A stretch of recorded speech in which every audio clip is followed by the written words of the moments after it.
इसी के साथ इस बुलेटिन में फिलहाल इतना ही। मुझे दीजिए अनुमति। नमस्कार।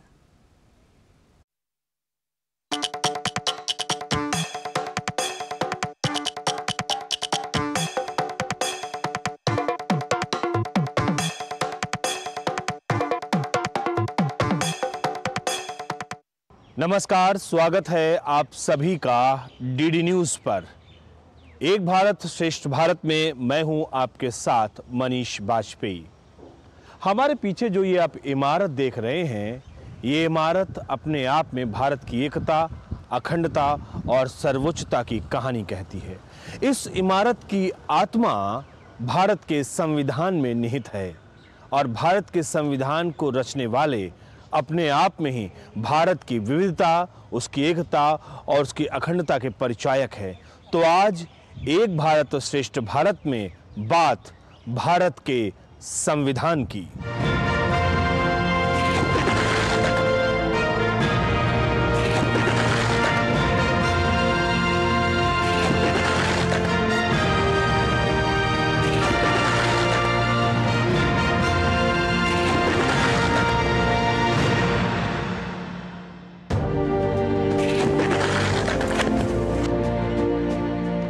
हम भारत के लोग भारत को एक संपूर्ण प्रभुत्व संपन्न समाजवादी पंथनिरपेक्ष लोकतंत्रात्मक गणराज्य बनाने के लिए तथा उसके समस्त नागरिकों को न्याय, सामाजिक, आर्थिक और राजनीतिक विचार, अभिव्यक्ति, धर्म और उपासना की स्वतंत्रता, प्रतिष्ठा और अवसर की समता प्राप्त करने के लिए तथा उन सब में व्यक्ति की गरिमा और राष्ट्र की एकता और अखंडता सुनिश्चित करने वाली बंधुता बढ़ाने के लिए दृढ़ संकल्प होकर अपनी इस संविधान सभा में आज तारीख 26 नवंबर 1949 ईस्वी को एतद द्वारा संविधान को अंगीकृत, अधिनियमित और आत्मर्पित करते हैं। सर्वे भवन्तु सुखिनः, सर्वे सन्तु निरामया, सर्वे भद्राणि पश्यन्तु, मां कश्चित् दुख भाग भवेत्। बृहदारण्यक उपनिषद का ये सूत्र भारत की सभ्यता को दर्शाता है, भारत के सांस्कृतिक राष्ट्रवाद को दर्शाता है, भारत की आत्मा के स्वरूप को दर्शाता है। और इस सांस्कृतिक राष्ट्रवाद को जब राजनीतिक राष्ट्रवाद का स्वरूप मिला तो उसकी प्रमुख वजह थी भारत का संविधान, क्योंकि भारत के संविधान की आत्मा में ये सूत्र बसा हुआ है, रचा हुआ है। और जब हम भारत की बात करते हैं तो भारत का मंदिर स्थापित होता है इस संविधान के जरिए। आज मौजूद हूं इसी भारत के मंदिर में। वाकई ये मंदिर एक ऐसा मंदिर है जो कि भारत के सभी नागरिकों के लिए बगैर किसी भेदभाव के, बगैर किसी डिफरेंसेस के यहां पर वो अपने मस्तक को नवा सकता है। ये है भारत का मूल सुलेखित संविधान जहां पर रखा हुआ है। और हम पहुंच रहे हैं इसी मंदिर में और ये हम खोल रहे हैं इस मंदिर का ये दरवाजा। पूरा का पूरा इतिहास, तमाम समय के लंबे कालखंड का इतिहास यहां पर रखा हुआ है और खास तौर से संविधान, भारत का हस्तलिखित संविधान यहां पर रखा हुआ है। वो संविधान जो कि भारत के तमाम मनीषियों ने, तमाम लोगों ने मिलकर इसको तैयार किया। उनके हस्ताक्षर है इसमें, उनकी भावना है इसमें, उनका बुद्धि और कौशल का परिचय है इसमें। और देश पूरा जो चल रहा है आज, देश का एक भारत श्रेष्ठ भारत का जो स्वरूप हमें आज दिख रहा है, वो सिर्फ और सिर्फ इस संविधान के जरिए। तो हम बहुत ही श्रद्धा से नमन करते हैं इस संविधान को और हम आपको बताते हैं इस संविधान की कहानी। उत्कर्ष इस बात को हम जरूर रजिस्टर करते हैं कि हमारे संविधान की मजबूती के कारण ही एक भारत श्रेष्ठ भारत की तरफ हम आगे बढ़ पाए हैं। हर्ष ये है कि संविधान की भावना अटल और अडिग रही है। अगर कभी कुछ इस तरह के प्रयास हुए भी हैं तो देशवासियों ने मिलकर के उनको असफल किया है, संविधान पर आंच नहीं आने दी है। संविधान निर्माण के कुछ पहलुओं को जानना बहुत जरूरी है। संविधान निर्माण के पृष्ठभूमि को जानना जरूरी है। संविधान निर्माण के लिए कैसे लोग एकजुट हुए ये भी जानना बहुत जरूरी है। और हाँ, संविधान कैसे बना ये भी जानना बेहद दिलचस्प है। 200 साल की एक लंबी गुलामी की दास्तां के बाद बहुत सारे बदलाव सामाजिक, राजनीतिक और आर्थिक धरातल पर दिख रहे थे। देश परिवर्तन के साथ ही संक्रमण काल से गुजर रहा था। इन तमाम बदलावों और मनोभावों को वैधानिक रूप देना आवश्यक था। यह आवश्यक था कि देश में एक लोकतांत्रिक व्यवस्था कायम हो सके, लेकिन सवाल बड़ा था कि आखिर ये संभव कैसे होगा। संभव के समाधान के लिए एक संविधान की आवश्यकता महसूस हुई, पर फिर से सवाल ये कि आखिर ये संविधान कैसा हो और कौन इसे बनाएगा। लंबा विचार विमर्श और मंथन लगातार चलता रहा। संविधान के निर्माण के प्रस्ताव को 22 जनवरी 1946 को सर्वसम्मति से स्वीकार कर लिया गया। लेकिन यहाँ ये समझना जरूरी है कि आखिरकार यहाँ तक ये स्थिति कैसे आई। सन 1600 में कारोबारी उद्देश्य से अंग्रेज ईस्ट इंडिया कंपनी के जरिए भारत आए, लेकिन साल 1775 तक अंग्रेजों ने बंगाल, बिहार और उड़ीसा के राजस्व और दीवानी न्याय के अधिकारों पर कब्जा कर लिया था। इन सब के बाद पहली बार 20 अगस्त 1919 में भारत शासन एक्ट लागू हुआ, जिसमें ब्रिटिश सरकार ने पहली बार घोषित किया कि उसका उद्देश्य क्रमिक रूप से उत्तरदायी शासन की स्थापना करना है।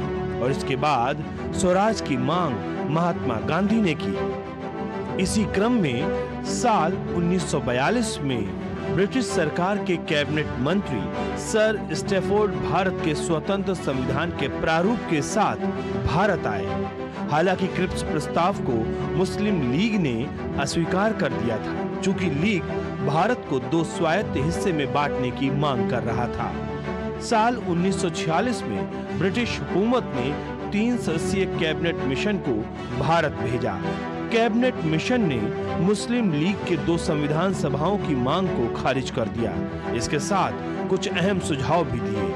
आखिरकार कैबिनेट मिशन योजना के चलते जुलाई से अगस्त 1946 के बीच संविधान सभा की कुल 389 सीटों में से भारत के लिए आवंटित 296 सीटों पर चुनाव हुए। इसमें भारतीय राष्ट्रीय कांग्रेस को 208, मुस्लिम लीग को 73 और छोटे समूह व स्वतंत्र सदस्यों को 15 सीटें मिली। देसी रियायतों के लिए अलग से 93 सीटें आवंटित थी, लेकिन उन्होंने खुद को इस सभा से बाहर रखने का फैसला किया। नवंबर 1946 में संविधान सभा का गठन हुआ, जिसमें महात्मा गांधी को छोड़कर राष्ट्रीय आंदोलन से जुड़े हर बड़ी शख्सियत मौजूद थी। संविधान सभा की पहली बैठक 9 दिसंबर 1946 को हुई। मुस्लिम लीग ने पाकिस्तान की मांग को लेकर बैठक का बहिष्कार किया। पहली बैठक में कुल 211 सदस्यों ने हिस्सा लिया। सभा के सबसे वरिष्ठ सदस्य सच्चिदानंद सिन्हा को सभा का अस्थायी अध्यक्ष चुना गया। बाद में डॉक्टर राजेंद्र प्रसाद सभा के अध्यक्ष निर्वाचित हुए। संविधान सभा ने 2 साल 11 महीने 18 दिन में भारतीय संविधान का निर्माण किया और संविधान सभा के अध्यक्ष डॉक्टर राजेंद्र प्रसाद को 26 नवंबर 1949 को भारत का संविधान सुपुर्द किया गया। डॉक्टर भीमराव अंबेडकर की अध्यक्षता में बनाया गया भारतीय संविधान 395 अनुच्छेदों और 8 अनुसूचियों के साथ दुनिया में सबसे बड़ा लिखित संविधान था, जो और भी विस्तृत हो चुका है। कई सुधार और बदलाव के बाद सभा के 308 सदस्यों ने 24 जनवरी 1950 को संविधान की 2 हस्तलिखित कॉपियों पर हस्ताक्षर किए। इसके 2 दिन बाद संविधान 26 जनवरी को देश भर में लागू हो गया। हिंदी और अंग्रेजी भाषाओं में संविधान की मूल प्रति को प्रेम बिहारी नारायण रायजादा ने लिखा था और भारतीय संविधान के हर पेज को चित्रों से नंदलाल बोस ने सजाया। इसके अलावा इसके प्रस्तावना के पेज को सजाने का काम राम मनोहर सिन्हा ने किया। हमारे साथ आप देख रहे होंगे हमारे पीछे डॉक्टर भीमराव अंबेडकर की प्रतिमा। दरअसल ये महज एक प्रतिमा नहीं है, बल्कि प्रतिमाएं आपको प्रेरणा देती हैं, आपका प्रोत्साहन करती हैं, आपको आशीर्वाद देती हैं। और डॉक्टर भीमराव अंबेडकर का जब हम जिक्र करते हैं तो भारतीय संविधान इन्हीं की देन माना जाता है। जाहिर सी बात है, अथक परिश्रम के बाद में हमें संविधान मिला। एक तरफ जहां हमारे मौलिक अधिकारों का जिक्र हुआ है, तो दूसरी तरफ इस राष्ट्र ने हमसे कुछ मौलिक कर्तव्यों की भी अपेक्षा की है संविधान के माध्यम से। आज के वक्त में ये जानना, ये समझना बहुत जरूरी है कि जब समय के इतने लंबे अंतराल में हम लगातार मौलिक अधिकारों की बात करते रहे, पूरी सियासत मौलिक अधिकारों को लेकर होती रही, तमाम धरना, अनशन, प्रदर्शन मौलिक अधिकारों को लेकर होते रहे, लेकिन मौलिक कर्तव्यों के लिए सही मायने में हमने कितना सोचा है, कितना समझा है, कितना जाना है, ये भी अपने आप में एक चिंतन करने वाली बात है। संविधान हर वक्त, हर जगह, हर परिस्थिति में हमारे साथ, हमारी रक्षा में, हमारे अधिकारों के साथ मुस्तैदी से खड़ा है और ये अपेक्षाएं ही मौलिक कर्तव्यों की संज्ञा से विभूषित है। ये हमारे कर्तव्य ही हैं जिनके बारे में भगवान श्री कृष्ण ने भगवत गीता में कहा है कि व्यक्ति को फल की अपेक्षा के बिना अपने कर्तव्यों का निर्वहन करना चाहिए। इस विचार का राजनीतिक स्वरूप हमें गांधी के दर्शन में मिलता है। उनके अनुसार हमारे अधिकारों का सही स्रोत हमारे कर्तव्य होते हैं और यदि हम अपने कर्तव्यों का सही ढंग से निर्वहन करेंगे तो हमें अधिकार मांगने की आवश्यकता नहीं होगी। यही अवधारणा हमें हमारे संविधान में दिखती है और सही मायने में भारतीय संविधान की एक प्रमुख विशेषता यह है कि नागरिकों के अधिकारों और कर्तव्यों को संतुलित करता है। इन मौलिक कर्तव्यों को समझना हमारे लिए बेहद आवश्यक है। पहला मौलिक कर्तव्य संविधान का पालन करना और उसके आदर्शों, संस्थाओं, राष्ट्रध्वज और राष्ट्रगान के प्रति आदर करना है। दूसरा मौलिक कर्तव्य स्वतंत्रता के लिए हमारे राष्ट्रीय संघर्ष को प्रेरित करने वाले महान आदर्शों का पालन करना है। तीसरा मौलिक कर्तव्य देश की एकता और अखंडता के लिए आवश्यक है। देश सुरक्षित है तो हम सुरक्षित हैं, यानी भारत की संप्रभुता, एकता और अखंडता को बनाए रखना और उसकी रक्षा करना। चौथे मौलिक कर्तव्य के रूप में हमारे सामने देश की रक्षा करना और आह्वान किए जाने पर राष्ट्र की सेवा करना शामिल है। ये मौलिक कर्तव्य देश के प्रति हमारे अनन्य प्रेम को दर्शाता है। पांचवें मौलिक कर्तव्य के रूप में भारत के लोगों में समरसता और सभी प्रकार के भेदभाव से परे एक ऐसी भ्रातृत्व भावना का निर्माण करना है जो धर्म, भाषा और प्रदेश के तमाम विभेद से मुक्त हो। प्राकृतिक और पर्यावरणीय संपदाओं का संरक्षण और संवर्धन करना भी हमारे सातवें मौलिक कर्तव्यों में शामिल है और साथ ही प्राणी मात्र पर दया करना भी। आठवें मौलिक कर्तव्य के रूप में देश में मानवतावाद, वैज्ञानिक दृष्टिकोण तथा ज्ञानार्जन एवं सुधार की भावना का विकास करना शामिल है। नवा मौलिक कर्तव्य आज के वक्त में बहुत महत्वपूर्ण माना जा सकता है, जिसमें सार्वजनिक संपत्ति की सुरक्षा करना और हिंसा से दूर रहना ये हमारे लिए बहुत जरूरी है। 10वां मौलिक कर्तव्य हमें लगातार उत्कृष्ट प्रदर्शन के लिए प्रेरित करता है, जिसमें व्यक्तिगत और सामूहिक गतिविधि के सभी क्षेत्रों में उत्कृष्टता के लिए प्रयास निरंतर बनाए रखना है। 11वां मौलिक कर्तव्य जो 86वें संशोधन के जरिए जोड़ा गया, जिसमें 6 से 14 साल आयु तक के बच्चों को शिक्षा के अवसर उपलब्ध कराना है। दरअसल इन मौलिक कर्तव्यों के अक्षरशः निर्वहन से हमारे मौलिक अधिकार हमको स्वतः ही मिल जाते हैं। बस ये सोच हमें अपने अंदर विकसित करनी होगी। दरअसल संविधान देश के लिए है, देश के नागरिकों के अधिकारों की रक्षा के लिए है। इसलिए एक बात तो पूर्णतः सत्य है कि संविधान सम्मत होने की बुनियादी बात यह है कि हम सबसे पहले भारत के लोग हैं, भारतीय हैं, और उसके बाद में हमारा धर्म, जाति, पंथ।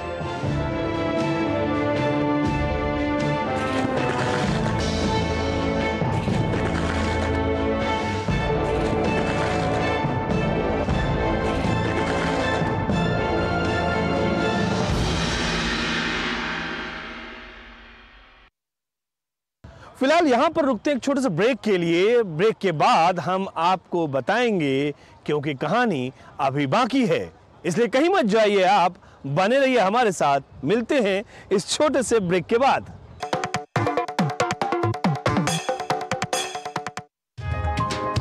चाय की प्याली के साथ खबरों से भरी नई सुबह, देश की राजनीति, आम जन की कहानी, विदेशों की हलचल, कारोबार का गुणा भाग, खेल का मैदान, मनोरंजन और ज्ञान विज्ञान, विरासत और संस्कृति के साथ सेहत की बात और ग्लैमर का तड़का।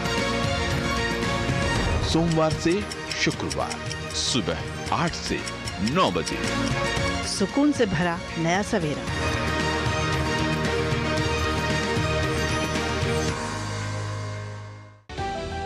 समाज की बेड़ियां तोड़कर हासिल किए अनोखे मुकाम,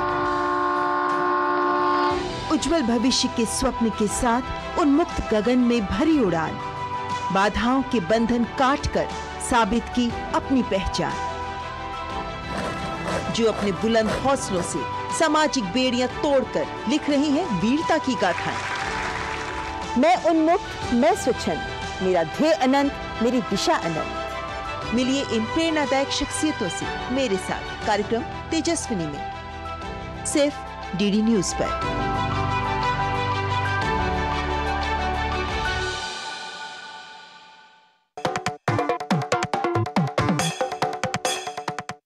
वेलकम बैक। मैं हूं आपके साथ एक भारत श्रेष्ठ भारत में मनीष बाजपेयी। बात हम कर रहे हैं भारत के संविधान की, और वो इसलिए क्योंकि संविधान का निर्माण अपने आप में विविधता में एकता लिए हुए है। संविधान का निर्माण जन जन की आकांक्षाओं का प्रतीक है। संविधान का निर्माण उत्तर से लेकर दक्षिण तक और पूर्व से लेकर पश्चिम तक समस्त नागरिकों की आकांक्षाओं की अभिव्यक्ति है, और इसीलिए एक भारत श्रेष्ठ भारत के लिए यह संविधान अपने आप में सर्वोत्कृष्ट है।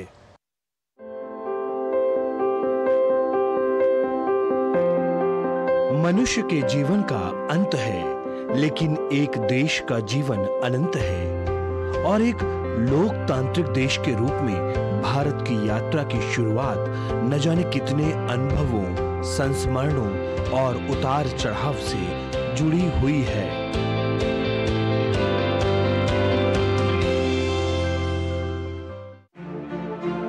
भारत एक गणतंत्र, और उसकी पहली पहचान उसका अपना संविधान। संविधान निर्माण की प्रक्रिया और देश के लोगों के द्वारा उसको अंगीकार किए जाने तक का सफर बहुत रोचक और दिलचस्प है। 26 जनवरी का दिन, जब देश के लोग दूरदर्शन पर देश के गौरव, देश के बल का प्रदर्शन देखते हैं, रोमांचित होते हैं।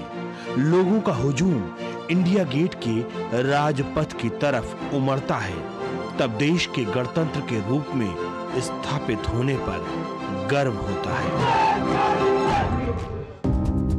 ऐसा ही एक दिन था 26 जनवरी 1950, जब हमारे देश को अपना संविधान मिला।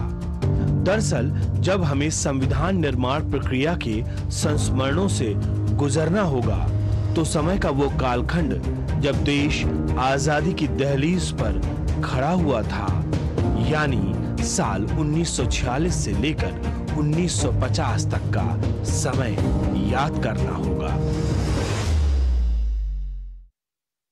जब हम भारतीय संविधान का जिक्र कर रहे हैं, उसकी विविधताओं का जिक्र कर रहे हैं, तो जिक्र महाराज शिवाजी का, छत्रपति शिवाजी महाराज का जिक्र अपने आप होता है, क्योंकि मूल संविधान के भाग 15वें में हमें शिवाजी महाराज और गुरु गोविंद सिंह जी के दोनों के चित्र हमें एक साथ दिखते हैं। एक तरफ जहां गुरु गोविंद सिंह जी को हम शौर्यता का प्रतीक मान सकते हैं, तो जब संप्रभु राष्ट्र की हम बात करते हैं तो वहां पर सीधे तौर पर छत्रपति शिवाजी महाराज का नाम सामने आता है। और इस लिहाज से दोनों को एक साथ करके जब हम जोड़ते हैं तो वाकई हमारी विविधता में एकता और उसकी मजबूती और साथ ही साथ उसकी अखंडता की बात सामने आती है।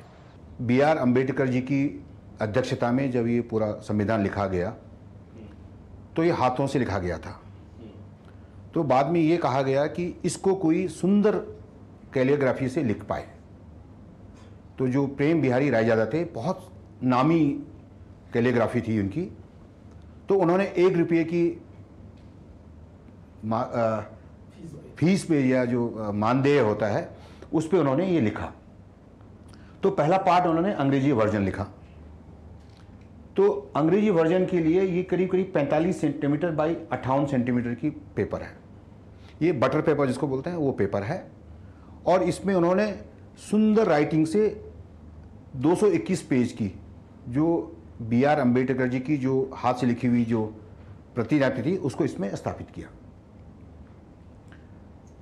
अब जब ये लिखी गई पूरी की पूरी प्रेम बिहारी रायजादा जी, तो उनको लगा कि इसके पेज में जो है थोड़ा डिज़ाइन होना चाहिए।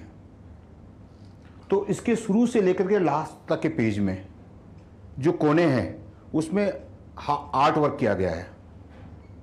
और वो क्या है, नंदलाल बोस ने। तो नंदलाल बोस ने उन सब में सुंदर सी कारीगरी करी है। और वो हमारी सभ्यता है हड़प्पा से लेकर के, और जो हमारी जैसे से चीज़ें टाइम बीतता गया और हमारी हिस्ट्री इवॉल्व होती गई, और लास्ट में जो इंडिपेंडेंस डे की जो खूबसूरत यादें हैं उन सबको इन्होंने उन पेज के चारों ओर तरफ से डेकोरेट किया। तो कुल मिला के इसका जो वजन है करीब करीब 13 किलोग्राम है। इसके जो पेजेस हैं 221 है, 221 पेजेस हैं इसके अंदर।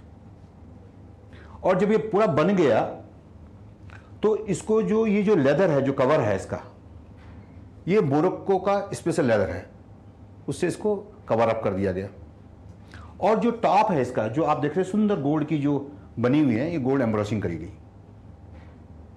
तो जब ये इंग्लिश में पूरा हो गया, ऑब्वियसली हम लोग भारतीय और हिंदी में भी हमको अपना संविधान चाहिए था, तो उसका ट्रांसलेट किया गया और ट्रांसलेट करके हिंदी वर्जन बनाया गया। ना इस हिंदी वर्जन में 252 पेज हो गए, क्योंकि जब इंग्लिश से आप हिंदी में ट्रांसलेट करते तो थोड़ा शब्दों की संख्या ज़्यादा हो जाती है। तो इनको जो है वैद्य साहब ने इसका हिंदी में लिखा, लेकिन नंदलाल बोस ने एग्जैक्टली जैसी कारीगरी इसमें करी है, कलाकृतियाँ करी हैं मोहनजोदड़ो की सभ्यता से लेकर के, और राम, सब कुछ इसके अंदर है। आपकी पूरी जो हमारी सभ्यताएं हैं वो सब के सब इसमें जो है ऐसे ही जैसे इसमें बना दिया। और इसका जो वजन है, चूंकि इसके पेज बढ़ गए 252 हो गए, तो इसका 1 किलोग्राम वजन भी ज़्यादा हो गया हिंदी का। तो इसका वजन जो है 14 किलोग्राम है। इसकी देखभाल में क्या है कि इसके अंदर जो मॉइस्चर है और जो ऑक्सीजन लेवल है वो बढ़ना नहीं चाहिए। ठीक है, नंबर 1 बात। नंबर 2, जो लाइट है वो लाइट इसके अंदर कम गिरनी चाहिए। और तीसरा, जब मॉइस्चर और ऑक्सीजन इसके अंदर बढ़ नहीं पा रहा है तो बाहर की जो पोल्यूशन है वो भी अंदर नहीं जा पा रही। तो इसलिए जो है अब ये संविधान जो हमारे सुरक्षित हैं। मनुष्य के जीवन का अंत है, लेकिन देश के जीवन अनंत है। यह संभव है कि समय के कालखंड में ये इमारतें भले ही ना रहें, लेकिन देश लगातार चलता रहेगा, क्योंकि देश की बुनियाद में शामिल है देश का संविधान, भारत का संविधान। और इस संविधान की आत्मा है हम लोग। और यह जाहिर सी बात है कि हम लोगों के जरिए, संविधान के जरिए निर्माण होता रहेगा एक भारत श्रेष्ठ भारत का। तो फिलहाल इस कार्यक्रम में दीजिए मुझे इजाजत। नमस्कार।